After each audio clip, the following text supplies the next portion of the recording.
Bonjour à tous. Est-ce que vous allez bien? Non, non, attendez, on oublie. Bonjour à tous. Est-ce que vous allez bien?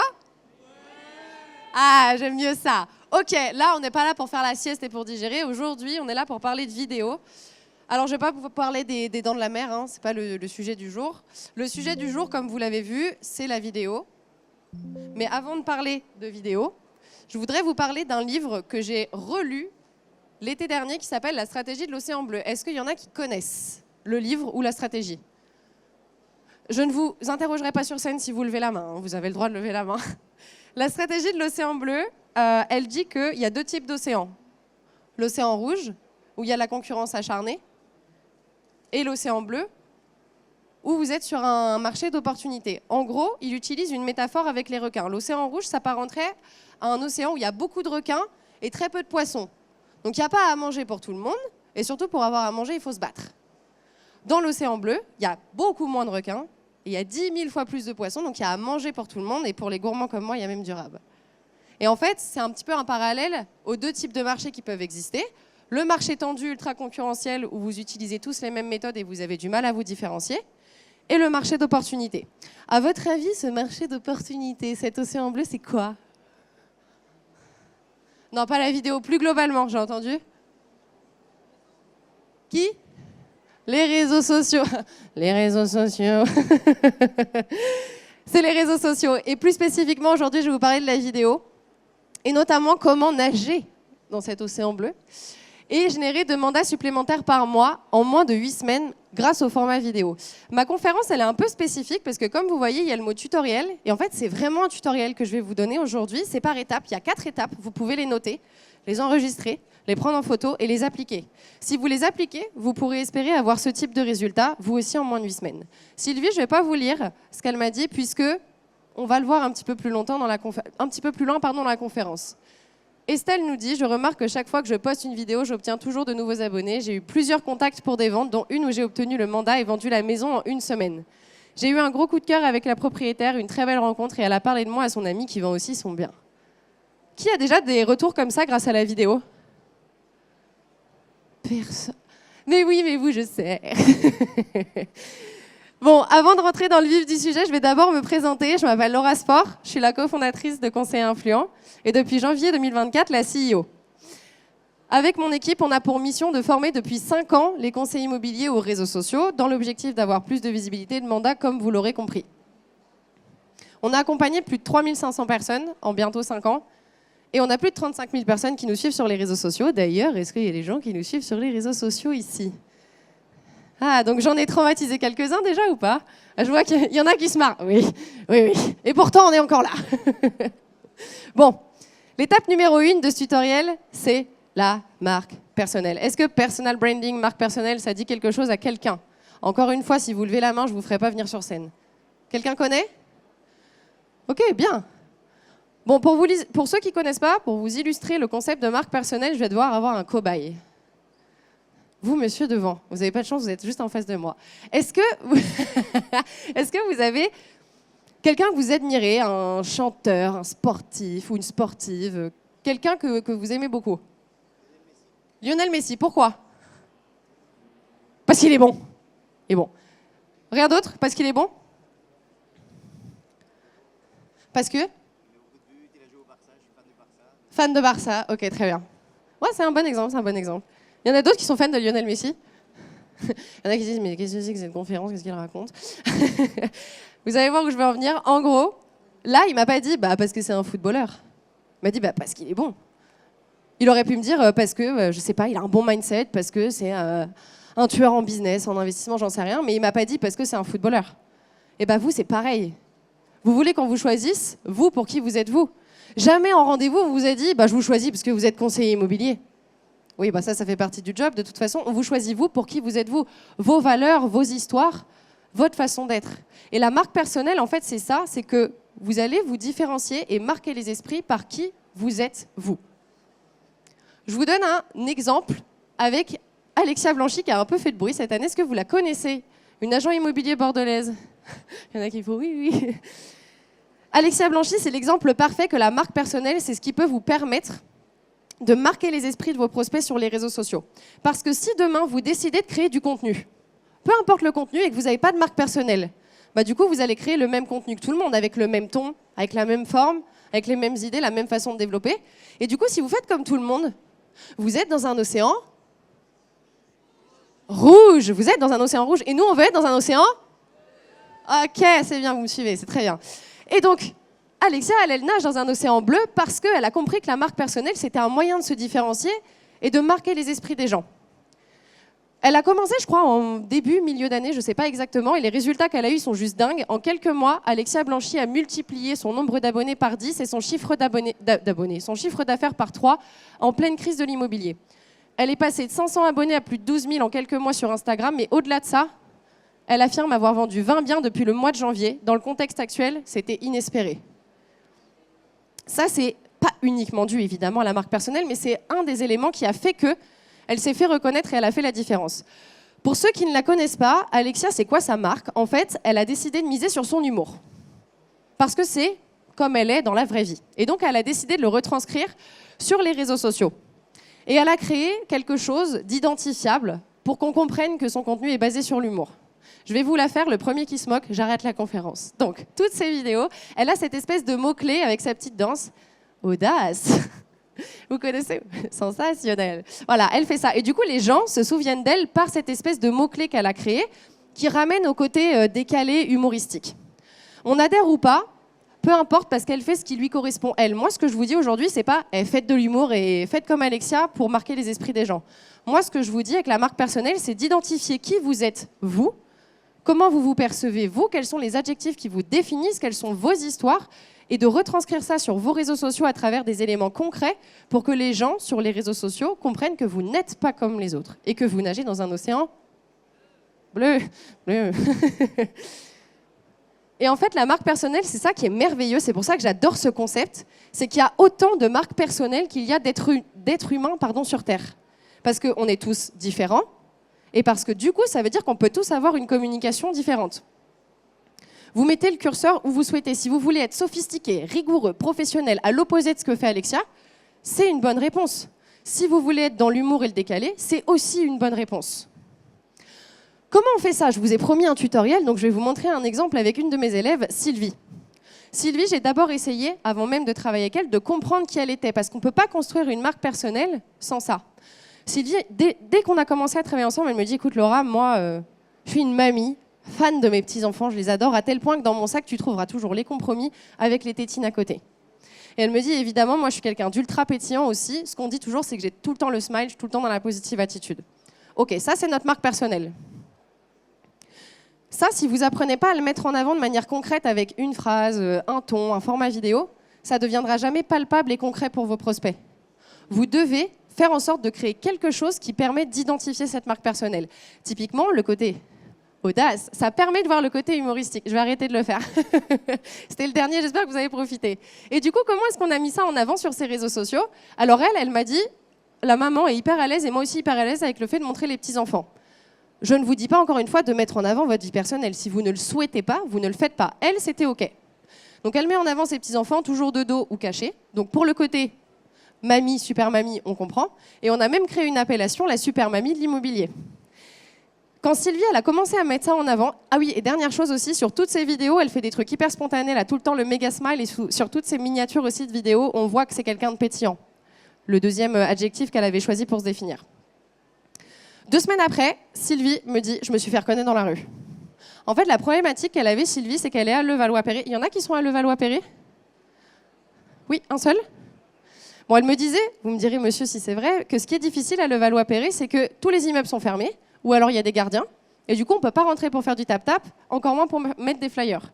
Et avant, Sylvie, elle avait un autre métier, elle m'a dit, on m'apparentait toujours à mon ancien métier, et les gens, ils n'arrivaient pas à comprendre que je faisais de l'immobilier, donc ils ne m'appelaient jamais. 2 semaines après avoir mis ça en place sur les réseaux sociaux, Sylvie me dit, mais Laura, c'est fou, je me suis fait reconnaître dans la rue, elle m'a dit, ah, mais c'est Sylvie, la super mamie de l'immobilier, et elle a décroché le projet. Boum, premier résultat. Deuxième résultat, elle me dit, bon, bah, en plein mois d'août, je rentre 2 exclus et je fais 2 ventes.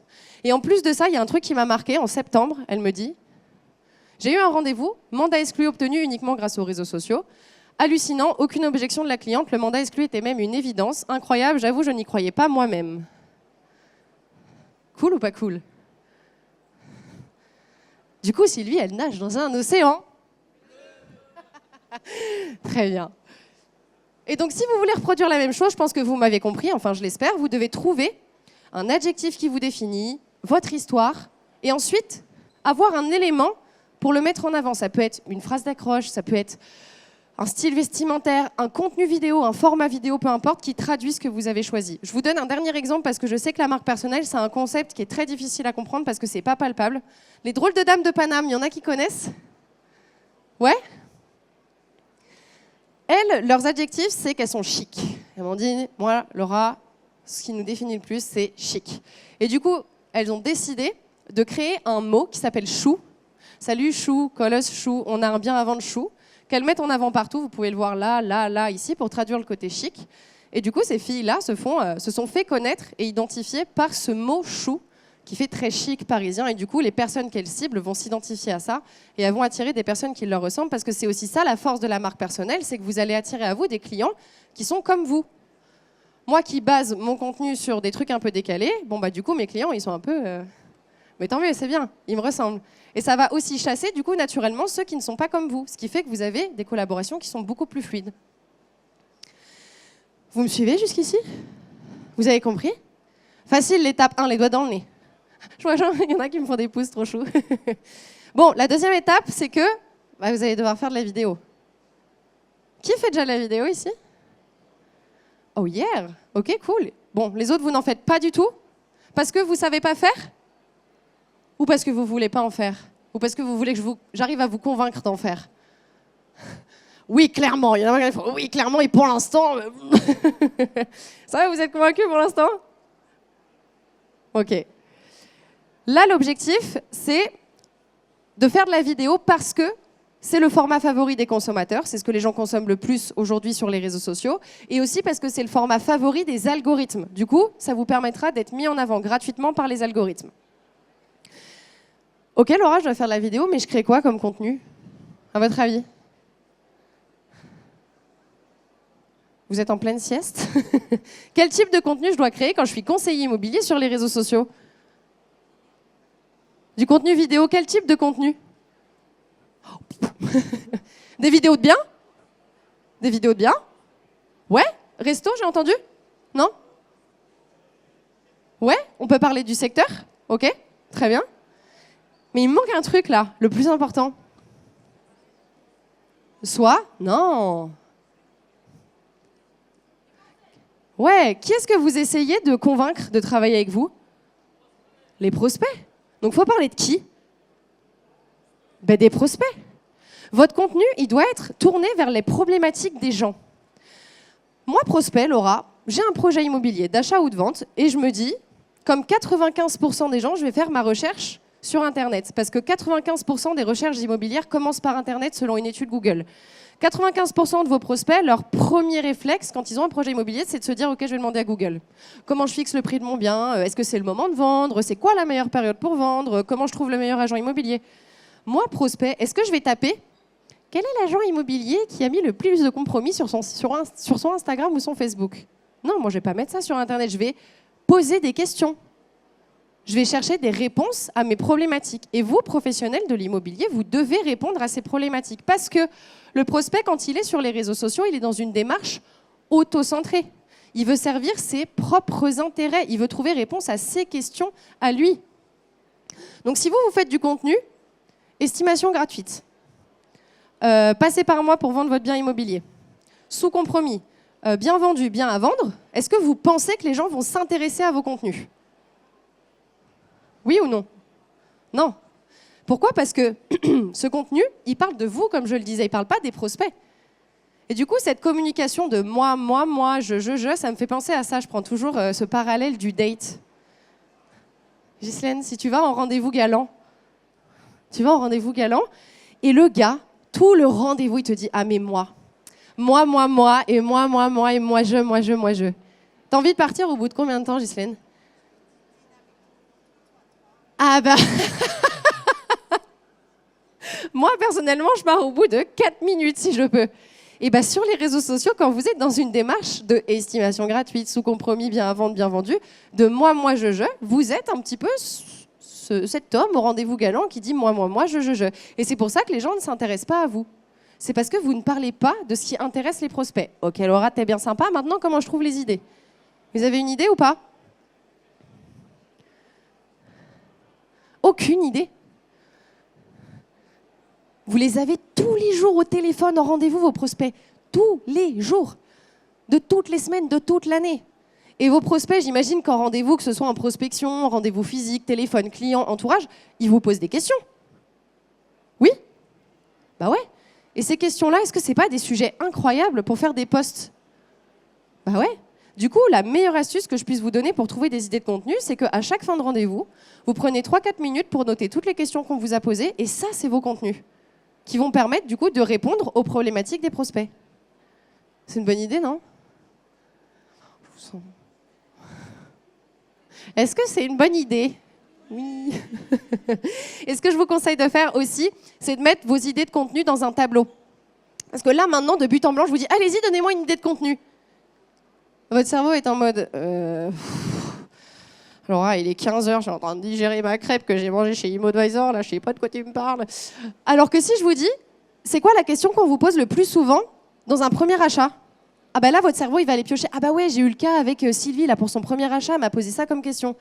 Donc je vous encourage vraiment, pardon, je me mets devant, je vous encourage vraiment à catégoriser en fonction des situations d'achat et de vente. Premier achat, première vente, succession. Comme ça, vous aurez plus facilement les idées de contenu. Et je peux vous dire que si vous passez 5 minutes par mois à remplir ce tableau, vous les avez, vos idées de contenu. Vous n'aurez pas besoin de vous creuser la tête. Maintenant, comment... Oh, attendez, vous avez eu le temps de lire? Vous n'avez pas eu le temps de lire. À votre avis, par quoi je commence mon post? Comment je le développe et par quoi je le termine? Je crois que j'ai des élèves dans mon... Ouais, David, c'est toi que je regarde. Est-ce que j'ai des élèves qui pourraient me dire comment on structure un post? Ouais. Phrase d'accroche, contenu, appel à l'action. J'ai traumatisé tous mes élèves avec ça. Ils sont en train de se marrer. Phrase d'accroche, parce qu'il y a la règle des 3 secondes. Quand vous créez un contenu sur les réseaux sociaux, l'attention de l'audience, elle est à son maximum, à son paroxysme dans les 3 premières secondes. Après les 3 premières secondes, elle chute de 70%. Ça veut dire que si toutes vos vidéos commencent par « Bonjour, je m'appelle David, alors aujourd'hui, on va parler… » 3 secondes de passé, c'est terminé. Donc toutes vos vidéos doivent commencer par immédiatement la problématique. Je vais vous lire un script après, vous allez comprendre. Ensuite, vous devez détailler votre contenu. Et donc là, vous devez rentrer en profondeur dans les détails parce que si vos conseils, c'est « Alors pour réussir vos visites, pensez à bien ranger et à nettoyer.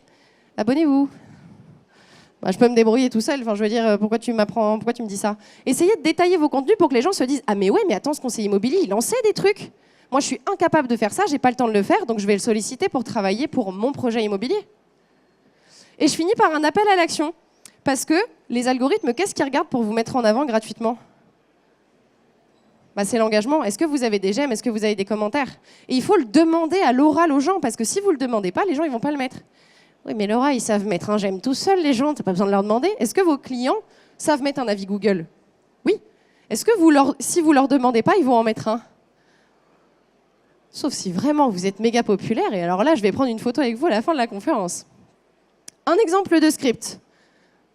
Phrase d'accroche. Top 3 des raisons pour lesquelles il vaut mieux vendre avant d'acheter. On rentre dans le vif du sujet. On est hyper mal poli sur les réseaux sociaux, on dit même pas bonjour. C'est la question que beaucoup de gens se posent. La réponse, elle est simple. 1, ça vous permet de positionner votre offre pour la maison de vos rêves en haut de la pile. 2, vous prenez votre temps pour chercher la maison parfaite sans risquer que la vôtre perde de valeur. 3, et votre conseiller immobilier peut vous mettre en contact avec un autre pour votre achat. Si vous avez trouvé cette publication utile, mettez un like. C'est quoi la structure idéale déjà? J'ai oublié, je me souviens plus. Accroche, contenu, appel à l'action. Ça, vous devez l'avoir en tête systématiquement quand vous créez votre contenu. La deuxième chose que vous devez avoir en tête, c'est que l'algorithme, il va regarder 2 choses pour vous mettre en avant ou non. 1, combien de temps les gens regardent votre vidéo? 2, est-ce qu'ils vont laisser un j'aime, un commentaire ou partager en story? Donc votre objectif à partir d'aujourd'hui, c'est de créer un contenu tellement intéressant que les gens ils sont captivés dès les 3 premières secondes. Ce que vous développez, ça les intéresse, donc ils vont rester. Et comme vous avez fait un appel à l'action, vous allez créer de l'engagement. Là, c'est bingo pour l'algorithme, il va vous mettre en avant. auprès de plus de personnes. Évidemment, pensez à ajouter votre marque personnelle dans la vidéo parce que la première partie qu'on a vue ensemble, elle est très importante. Si aujourd'hui, vous me développez le script que je vous ai montré juste avant, tous de la même manière, vous êtes dans un océan rouge, exactement. Et nous, on veut un océan. Et voici le type de résultat que vous pouvez avoir. En tout cas, ma visibilité a totalement explosé. Je reçois de plus en plus de demandes d'évaluation dans mon secteur. Audrey Lafont chez IAD, au niveau des statistiques, 2,6 millions, 13 000, 23 000, 12 000, 12 000, alors qu'avant, elle n'arrivait pas à dépasser le palier des 2 000. Quand on comprend comment fonctionne l'algorithme et comment attirer l'attention de l'audience, vous avez tout gagné parce qu'il y a 2 règles à respecter. Le temps de rétention, l'engagement et ensuite, phrase d'accroche, contenu, appel à l'action. Déjà, si vous avez ça, vous avez au moins fait 50% du job. Maintenant, il faut passer au tournage. Donc, on a notre script. Maintenant, il faut se mettre devant la caméra. Bon, en termes de matériel nécessaire, votre téléphone peut largement suffire. Pour commencer, c'est suffisant. Si vous voulez vraiment avoir un petit niveau supérieur, vous pouvez prendre un micro-cravate, vérifier la compatibilité avec votre téléphone. Il n'y a pas tous les micros qui peuvent se brancher sur votre téléphone. Et un beau trépied si vous le souhaitez. Trépied, ça va entre 10 et 50 € en fonction de la gamme que vous prenez. Maintenant, comment on réussit son tournage? Alors, je pensais que j'allais avoir un micro, vous savez, ceux que j'ai pas besoin de tenir pour faire la démo. J'en ai pas, donc j'espère que je vais rien casser. Je vais vous faire une démo en direct de comment on fait un tournage vidéo. On pose son téléphone, ok? Vous allez filmer de ce côté-là de la caméra et pas l'autre, parce que celui-ci est beaucoup plus performant que celui-là. Vous essayez de vous mettre à un endroit chez vous, dans l'agence, un endroit où vous êtes confortable, où vous allez être avec une déco derrière vous, un minimum agréable à regarder. Je vous conseille vraiment pas de vous mettre devant un fond blanc, parce que c'est pas dynamique du tout. Une bibliothèque, des affiches, une plante, peu importe. Vous ne vous collez pas au mur. Toutes les vidéos des conseillers immobiliers, vous êtes comme ça, on dirait que vous êtes punis. Mettez-vous loin du mur déjà parce que ça dynamise la vidéo et aussi parce que ça ajoute de la profondeur. Ensuite, il y a une troisième astuce que je vous conseille de faire, c'est de ne pas vous mettre non plus trop loin si vous n'avez pas de micro, parce que sinon ça ne va pas s'entendre. Et également, plus vous êtes loin de la caméra, plus on considère que vous êtes loin de votre audience. Plus vous êtes proche, plus vous créez de la proximité. Donc essayez de vous filmer de là à là. OK? Ça va, vous me suivez jusqu'ici? Bon, maintenant, on imagine, j'ai mon petit script que je vous ai montré tout à l'heure. Comment je fais pour le réciter, mon script? De la manière suivante, attention, ça va être un petit peu gênant probablement. On va imaginer que j'ai mon script. Je le lis, donc je lis la première phrase. Je ne la prends pas par cœur, hein. Je lis juste la première phrase dans ma tête. Je clique sur play, hein, évidemment. Pensez à cliquer sur play. Je clique sur play. Je lis la première phrase dans ma tête. Je lève la tête. Vendre avant d'acheter ou acheter avant de vendre, quelle est la meilleure solution? Je marque une pause. Je rebaisse la tête. Je lis la deuxième phrase dans ma tête, je relève la tête et je la répète et je fais ça tout le script. Sans jamais couper la vidéo parce qu'après, j'ai juste à couper en fait, les passages où je me suis trompée ou les passages où il y a des blancs. Vous avez compris? Ça vous évite à chaque fois de, quand vous vous trompez, bon, je retourne, je coupe, ok, j'y retourne. Ah putain, je me suis encore trompée. Du coup, au montage vidéo, vous avez 50 vidéos de 15 secondes, vous ne savez pas lesquelles sont les bonnes et dans quel ordre ça va. Ah, j'en entends qui rigolent, ils sont traumatisés. Oui, moi, c'est pour ça que j'ai plus la vidéo, c'est horrible. Donc comme ça, ce sera beaucoup plus simple. Et après, ce sera la magie du montage vidéo qui enlèvera tous les passages. Alors honnêtement, si vous utilisez cette astuce, en 5 minutes, le tournage de la vidéo il est terminé. Vous n'avez pas besoin de l'apprendre par cœur. Et comme je suis hyper sympa, je vous ai fait un tutoriel de 15 minutes sur comment faire du montage vidéo sur CapCut. Là, je me pousse. Et vous inquiétez pas, le QR code, il y sera à la fin, au besoin. Si vous n'avez pas eu le temps de le scanner, le QR code, il sera à la fin. Si vous scannez ce QR code, vous aurez la possibilité de télécharger un PDF où vous aurez le tutoriel de CapCut. Alors, je l'enlève parce que je sens que vous allez tous tapoter sur votre téléphone et les 10 dernières minutes de ma conférence, personne ne va rien écouter. Je le remets à la fin, pas d'inquiétude pour ceux qui n'ont pas eu le temps. C'est le moment de publier. J'ai fait mon script, j'ai fait mon tournage, j'ai fait mon montage, maintenant il faut diffuser. La forêt nord des Sèvres. Diffuser sur Instagram et Facebook, les mêmes contenus. Instagram et Facebook, ils fonctionnent ensemble. Il y a Meta maintenant qui s'est créé, qui est le grand géant, et qui gère Instagram et Facebook. Et en gros, les algorithmes sont les mêmes, mais les audiences ne sont pas les mêmes. Donc ne vous embêtez pas à faire 2 contenus différents. Faites 2 fois le même contenu et diffusez-le sur les 2 plateformes. Au niveau de la description, qu'est-ce qu'on met? C'est hyper important d'ajouter une description, dans le sens où la description, ça va vous permettre de vous référencer naturellement. L'algorithme n'est pas capable de comprendre ce que vous dites dans votre vidéo. Il n'est pas capable de le comprendre et de l'analyser.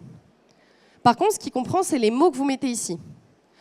Donc si dans votre description, on retrouve des mots-clés, l'algorithme il va se dire « Ah ok, il est conseiller immobilier sur tel secteur, il veut s'adresser à tel type de personne, le sujet de sa vidéo c'est ça. Ah bah du coup, je vais le mettre en avant de telle manière. » Au niveau de la description, on reprend la phrase d'accroche, je ne voulais même pas souffler. Vous remettez quelques points. Vous remettez quelques points importants, pas tout, parce que si vous donnez toutes les réponses, les gens ne vont pas regarder votre vidéo. Et à la fin, vous finissez par un appel à l'action. Ce que je vous conseille de faire aussi, c'est de rajouter quelques hashtags. N'en mettez pas 50. 3 catégories pour les hashtags. Le secteur sur lequel vous êtes, pour cibler les bonnes personnes, parce que si vous faites 10 000 vues et que vous êtes à Toulouse, mais que les gens ils habitent à Lille, ça fait long le trajet. Deuxième catégorie, c'est le sujet de la vidéo. Troisième catégorie, c'est votre métier. OK ?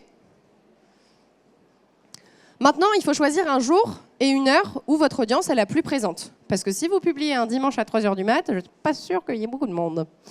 Donc là, l'objectif, c'est d'aller voir dans vos statistiques. Et encore une fois, comme Meta a créé, on va dire, une interface qu'on va voir après qui permet de gérer Instagram et Facebook en simultané, vous pourrez mutualiser les deux et publier même jour, même heure. Donc là, vous pouvez voir, moi j'ai un pic à 18h le dimanche. Donc je ne vais pas publier à 9h parce que là, visiblement, j'ai plus de potentiel de toucher plus de monde. Moi, je vous encourage à programmer votre contenu. Vous pouvez le publier tel quel, vous dire « Ok, j'ai fait ma petite description, ma petite vidéo, je suis super fière de moi, je la publie direct. » Moi, ce que je vous conseille de faire, comme il faut choisir un jour et une heure où les gens sont les plus présents, c'est de programmer votre contenu.